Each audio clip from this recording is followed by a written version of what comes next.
ध्यान मैया के चरण में लगा ले। लगी है झूठी बुद्धि से मन को हटा ले। ध्यान मैया के चरण में लगा ले। दोनों हाथ जोड़ के सब के हमारा है नसीब मेरा जाग जाएगा।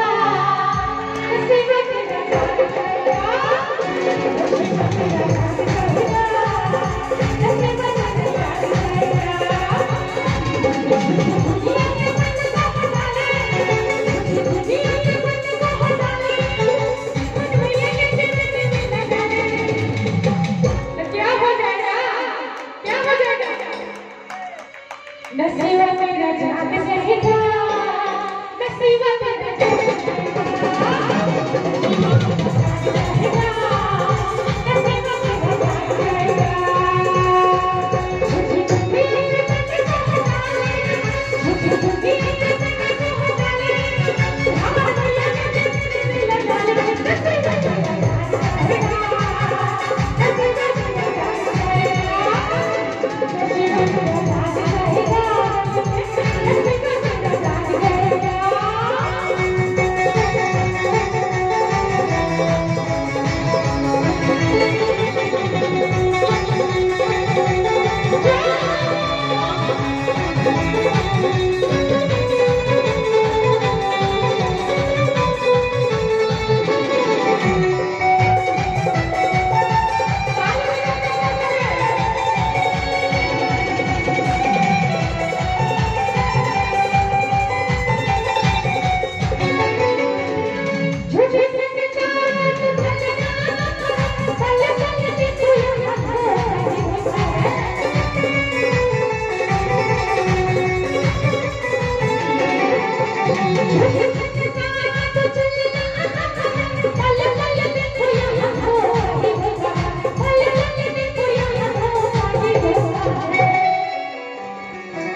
खुल के तो मान जाएगी तू दुनिया को मना ले तो प्रेम से कहेगी श्यामा माएगी मान जाएगी तू दुनिया को मना ले अपने से मांगो भोग लगा ले